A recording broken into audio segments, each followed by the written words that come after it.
Welcome to A Healthier, Happier You, the people working to make it happen. I'm Evan J. Cholfin from Lexhammer, where we help the brands that help you live healthier. Today I'm joined by Samantha Burd, owner of Lady Burd Exclusive Private Label Cosmetics, a family-owned American beauty manufacturer that's been helping brands create high-quality cosmetics for over 50 years. Samantha, thanks for being here. Yeah, of course. Excited to be here. Could you share the story of Lady Burd with us? Yeah. It's one of my favorite stories. So the real origin story of Lady Bird is that my grandma Roberta, she was working for a man who was doing private label, and he was looking for a new partner. And she was one of the top reps in the company at the time. So she asked him if he would take on her as a partner, and he told her no because he did not want a woman as a partner. And she took this rejection as redirection and started her own company instead. So that's how Lady Bird got started over about 53 years. So that's how it got started. And slowly she just grew and grew the company. So obviously at first she started small, just doing private label. Eventually she brought my dad in. My dad's background is actually in engineering. And at the time he was working on the International Space Station. And my grandma was, oh, just come work for me for a couple weeks when your contract is up and help me set up some of the assembly lines, and then you can go back to your engineering job. And she kind of like duped him, and he never left. And she slowly just roped in some of my other family members. So my mom, who had a retail background, ended up coming in to help with the catalog and never left. And it just became this family business where my whole family worked, and we ended up growing up here, my brother and I. And grandma pretty much operated the business until she was in her late 70s. So that's the story of my grandma. She's just absolutely amazing. And she ended up leaving, the company to my parents, who are now at the point in their careers where they're ready to retire. And now I've kind of taken over at the helm. So now we're on to three generations. Wow, congratulations. That's incredible. I love that Thank you. story. So, what made Lady Burd focus on being an accessible manufacturing partner for both small and large brands? I think a big part of that is how much trouble grandma had getting started. She found that it was not accessible at all. In fact, in the 70s, women couldn't even have a bank account on their own. And my grandpa had to co-sign on everything for her as her husband. And luckily my grandpa was really amazing, and very helpful and supportive. But my grandma still felt like there weren't a lot of resources for women who were starting their businesses. And it was extra difficult for women of all people. So at the core of our business, it's always been to make sure that everything remains accessible to women and that there's really no barrier to entry. And so what we have in our private label line is that our MOQ, our minimum order quantity, is only $150. And what that means is you only need $150 to start your own business, and that's it. And I think this is amazing because a lot of people don't have the means to take out a loan or to put their entire life savings on the line for a business. And I think $150 is really reasonable, and you can get started small, reinvest your profits, and grow over time without having to worry that you're putting your family in a bad situation or yourself in a bad financial situation. And that's something that's really important to us. Yeah, absolutely. That's pretty amazing. $150 investment. I love that. How has your approach to supporting brands evolved since taking over leadership? It's tough when you have a legacy business, right? Because the business is 53 years old. And so there's a lot of things that we've done, and we do things a certain way because that's just the way we've always done it. And I don't want to throw all that to the side and come in as like the new young owner who's trying to change everything. I do want to stick to our roots, but I still want to modernize the company. But one of the things that I feel really helps to support our brands that we're manufacturing for, because if they grow, we grow, like everybody wins. So I've been trying to forge a lot of partnerships for our brands and just have those strategic partners that then we can offer to our brands. So whether that's meeting people who do PR or who do those big PR boxes, connecting our brands with other partners like Hello Alice, who also love to help small brands, to connect them with different like grants or loans. I find stuff like that is really helpful. Also, just there's a couple people I've connected with who are helping set up Amazon and Shopify stores. And a lot of that stuff is such a good resource for our brands because they could have amazing products, but if they don't know how to set up an Amazon store, which could be trickier than you would suspect, or a Shopify store, then they're not going to be able to get their products into the hands of customers who could love them. So just making sure they have the right partners in place so that they can grow. I try to send out emails and post on our socials anytime I see any sort of grant or opportunity that comes across my desk that I think could benefit any of our customers. That's great. So what's working particularly well in your business model right now, especially with your low MOQ approach? Yeah, I mean, so there's a few things. So from the product side, as everybody knows in the cosmetic world, lip products just continue to be blowing up. And same with skincare. We initially started as just a cosmetics company, and then we added on some of the other stuff we have now, like skincare, hair care, men's care, body care. So a lot of our lip products are continuing to do really well along with skincare, which I think would surprise nobody. But from a more like strategy business standpoint, one of the things I've been doing is posting a lot on socials, and kind of trying to personify our company. Like at the end of the day, we are a manufacturing facility, and that's really not a personable experience. Most manufacturing businesses, if you go on their website, it's very sterile. It's like gray, white, and blue, and it's like a picture of an assembly line or some bottles or a fancy machine. And I think that approach is fine. It obviously works for everybody else. But I want to do things a little bit differently. And I wanted to just give us a personality that we're family owned, you know exactly who's manufacturing your products. We are here to support you. And I see all of our clients more as partnerships and friendships and not just people who we have a contract with. So from a strategy perspective, that's been more my thing. I send out email blasts to our customers that are like from the desk of Samantha Burd, where I just talk them through what I'm thinking and what's going on with me and any updates that I have. And I hope it makes them feel that they have like a personal connection to us. And one of the reasons I started doing this is because I do all of our trade shows. And something that I noticed is people would come up to the booth and constantly be, is Roberta here? Is Roberta here? My grandma. And this is still happens to this day. I was just at a trade show in January, and my grandma passed almost 2 years ago at this point, and people are still coming to the trade show booths and asking for her. And at this point, she would be well into her 80s. So to me, she created such a brand of just herself that I felt I needed to almost like carry that torch and continue that on a little bit in her honor. Who do you find you serve best? What type of brand partner really thrives working with? Our favorite are our indie brands, and more newly, we also have been loving working with influencers. I feel like back in the day, when we first started, it was a ton of makeup artists and salons, and we still love those clients and we still love working with them. But 50 years ago, there wasn't this whole concept of indie brands, and there definitely wasn't TikTok or Instagram influencers. So it's new territory for everyone, but we found that that's really fun to work with. We love to grow and scale with them, and I feel we're a good fit for them. We have customers of all shapes and sizes. You know, some of my biggest customers, we've done 2 million units of their top SKU for per year. And then we have other customers who we do 10 units of their SKUs for a year, and that's fine. We love them both equally, and we love everyone in between. But that sweet spot for us, where we feel we have the most fun, I would say, is with the indie brands, because usually they're very excited to really put marketing power behind their brand, and they come with a strong vision. And same with the influencers. They have the marketing power. They have a very clear vision of what they want. And those are the best people for us to work with, specifically if they're doing custom formulation, because then they could talk to my lab and talk to my chemists. And when my chemists have a clear brief and they have a clear vision to work towards, it just makes the process really fun and seamless. And they love being able to, bring people's dreams to life. That's amazing. So what's the thinking behind your no minimum approach for non-custom merchandise? Yeah, it just goes back to what I was saying before about making sure that there's really no barrier to entry. People are going to be scared to try a new product or to launch something new because they don't know how their clients are going to receive it. And I think that having no per piece minimum, it allows people to fail upwards and to, make mistakes, and they can test it out too. They can just order whatever it is. We always tell them, at a minimum, get 3, get 1 for yourself, get 1 to sample, and then 1 to sell. And if it sells, then just order a few more. And it's not a big deal. There's just no risk. We have people who will even just buy, 5 units, test it out with their friends and family and their girlfriends, literally give it away to a couple clients, see if there's a market for it, and then they'll come back and do their full order. I know a lot of people wouldn't do that because it's not necessarily profitable and it's not the best business model. But for me, if our customers succeed, we succeed. And if we have to take a loss on selling 2 or 3 pieces up front to then get that multi-thousand unit order down the road, to me, that's worth it. Absolutely. So I'm curious, what's been your biggest challenge in growing the manufacturing business this year? Well, as everyone knows, there's costs are just rising across the board. Obviously, we have the tariffs that are the hot topic of the week.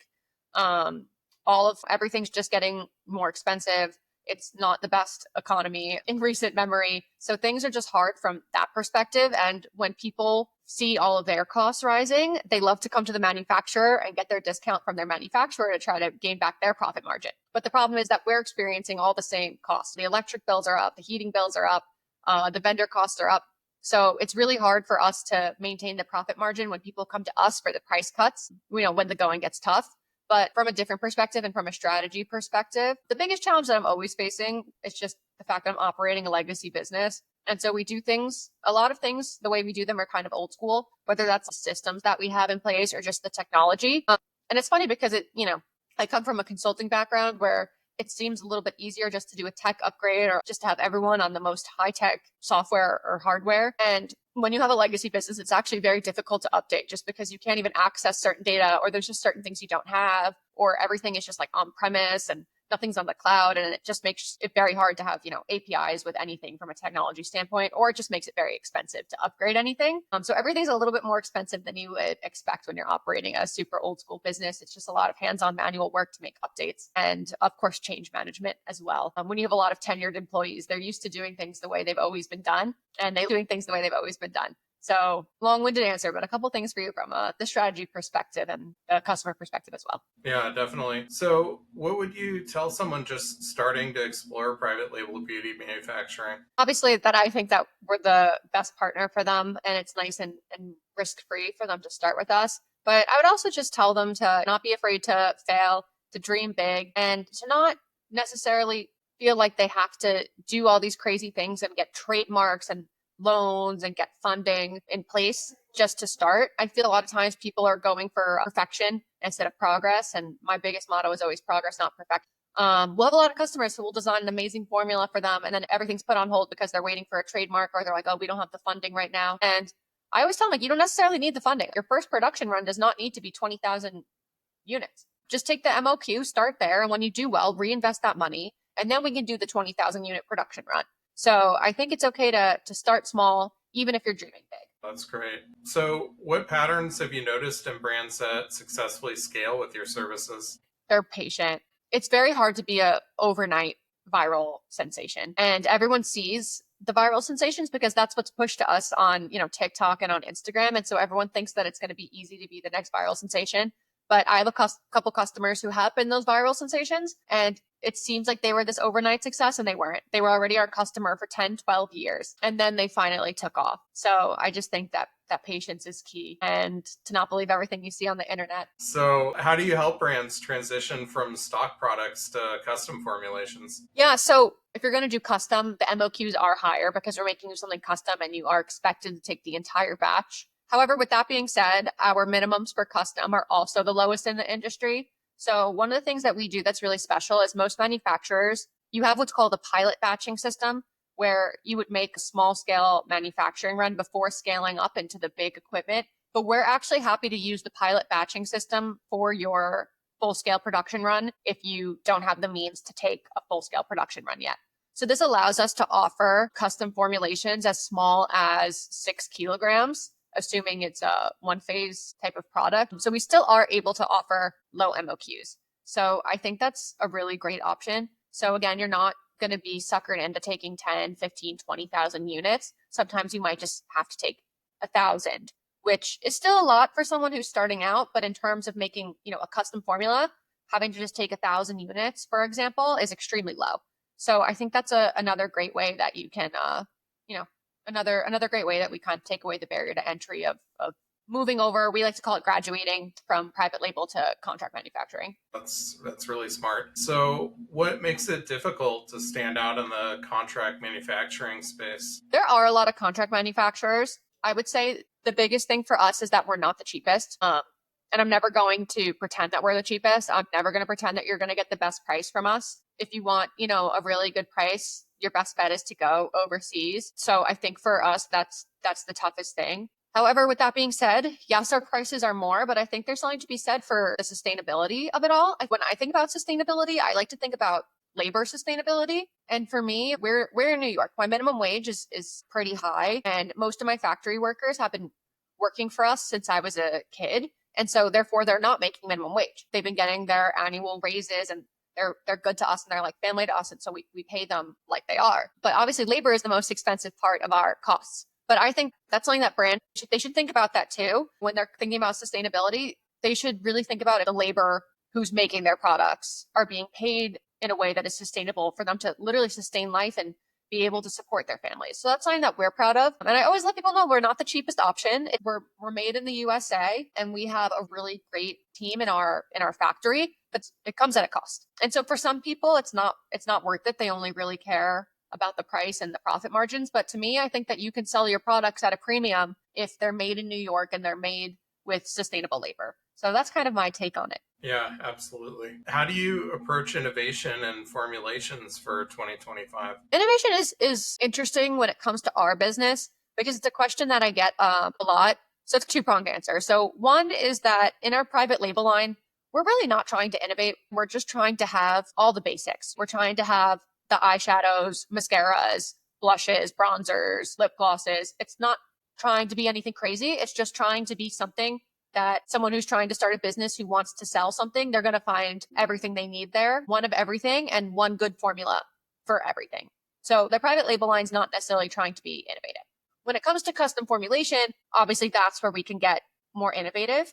There's always trade shows and things like that where we'll talk to different raw material and raw ingredient vendors who will show us the raw materials and ingredients that are trending. So it's nice to hear about all those things. We can always keep that in our back pocket. And a lot of times we're having consultations with new clients who want to do custom formulation. We can bring these things up. Or if my chemists are working on a formula, I'm sure you've heard no one wants to use talc anymore, right?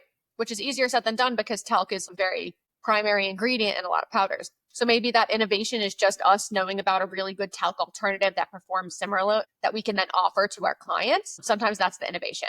But a lot of times for custom formulation, our clients bring the innovation to us with their amazing ideas, and then we work with them together to get there. And one of the cool things that we're working on right now, I can't really get that much into it, but we're working more with AI and robotics companies who then just need makeup for their robots and the AI, which is really interesting for us because we're used to just making people want makeup. But now it's like they're not makeup people, they're AI robotics people, and they're just letting us handle the part that we're good at. So it's cool to see what things come our way and then how we fit into all of that.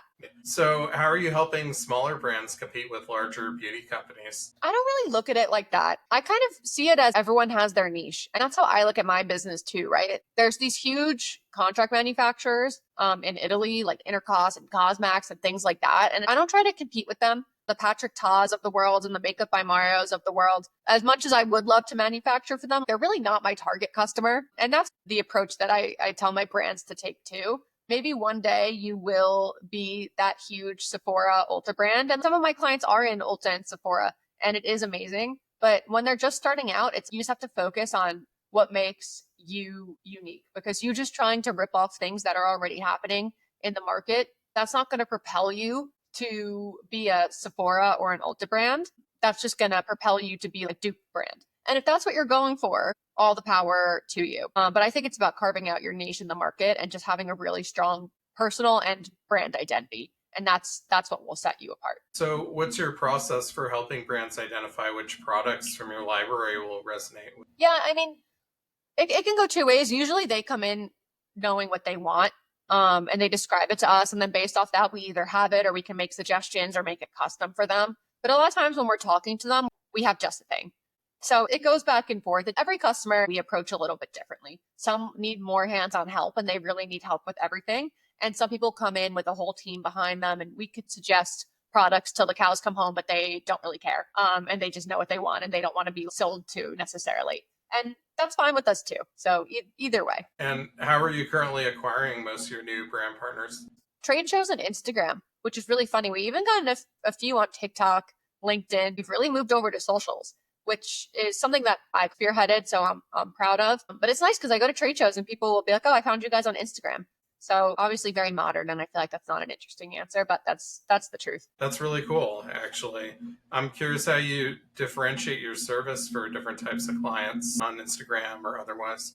The reason I started doing Instagram is I wanted to personify our facility, but two, I feel like there's a lot of gatekeeping in this industry, and I just never understood why. It's all very like hush hush, and no one wants to talk about anything. And it was kind of, if you're in the know, then you already know. And if you're not in the know, then it's not for you. And I feel like that was always the vibe in the industry and with other contract manufacturers. And even now people are like, oh, well, what does your competition do? And everything is very gated off and there's not a lot of insight. I don't really like the whole gatekeeping vibe. So I was like, what if I just put a ton of information out there explained everything, put up videos in the factory of at least what I can show. I obviously can't show everything because we have NDAs, but I can show them manufacturing my private label stuff, even though I can't show them making our customer stuff, and just explaining as much as I can about the process and just educating. One, it's fun for me. I enjoy making videos, but two, if all of our clients, they watch our YouTube and our Instagram and our TikToks, they learn a lot about us and the process. And then when they actually are ready for their first consultation call or their showroom appointment, or they're ready to start, we don't have to start at square one explaining things to them because they've watched our content and they get it. So it actually makes for a more educated consumer, which I really appreciate.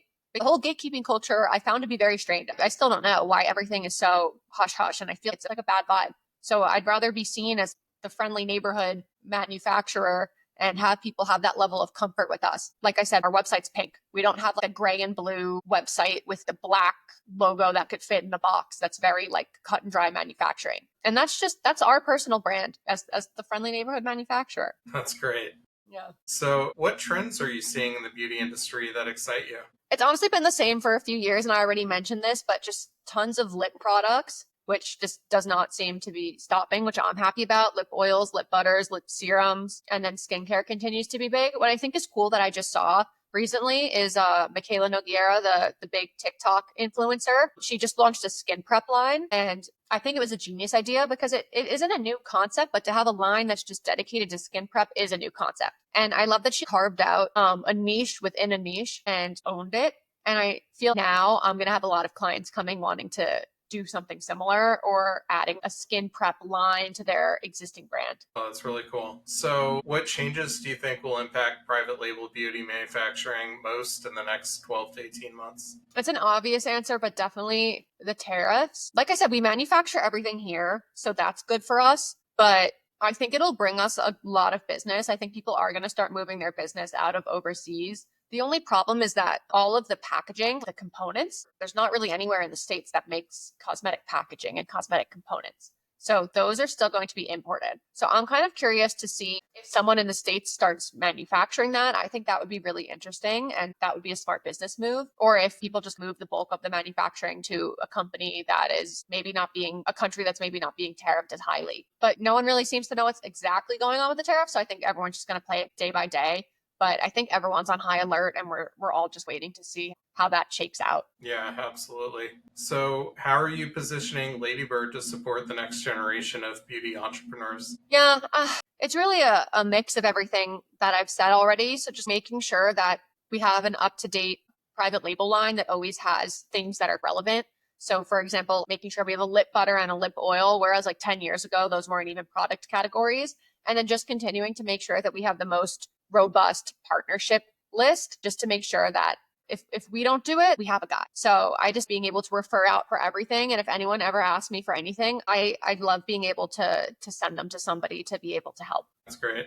So what's going to be crucial to get right in the next year? A lot of things. Number one is figuring out the whole tariff situation. So everyone else is going to be dealing with that day by day. And for me, my biggest focus in the next 12 months is really committing to new business. I think that obviously we love our existing clients, but the sales cycle is extremely long in manufacturing. So oftentimes it's a year or more, not with private label, but with contract, from our first meeting with a client until they actually get their first order. Whatever we're doing right now, we're going to be reaping those benefits a year from now, or the work we're not doing right now is going to be impacting us a year from now. So just doubling down, I think, on growth and new business now to start protecting ourselves for 2026 and beyond. And what are you doing to help prepare for that growth? The biggest thing is just making sure that we have the right team in place to make sure that we can handle any influxes of new business. And for me, I'm just working on restructuring my sales team so that everyone can make sure that they're giving the best level of service to their customers.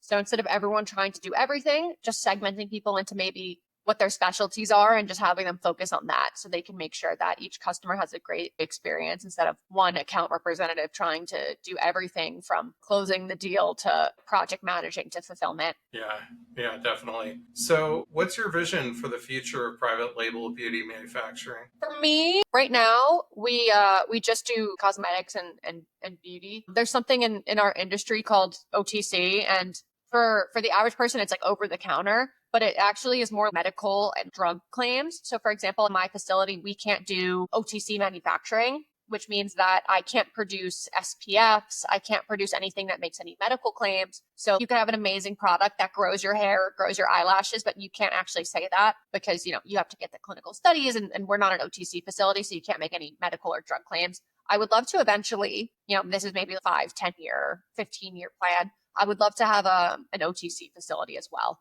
where we can do private label OTC products and then also OTC contract manufacturing. I think that'd be really cool. Yeah, that'd be amazing. Well, I see it in your future. So Yeah. here's to it happening. Well, that's it for today's episode of A Healthier, Happier You, the people working to make it happen. Huge thank you to Samantha Burd for sharing her insights and the amazing work Lady Burd Cosmetics is doing to help the beauty entrepreneurs succeed. If you enjoyed this conversation, make sure to subscribe, leave a review, and share it with someone who could benefit. If you're a brand or business making an impact in health, wellness, or personal care, we'd love to help you grow. Connect with me at luxhammer.com. Thanks for listening. Until next time, stay healthy, stay happy, and keep making a difference.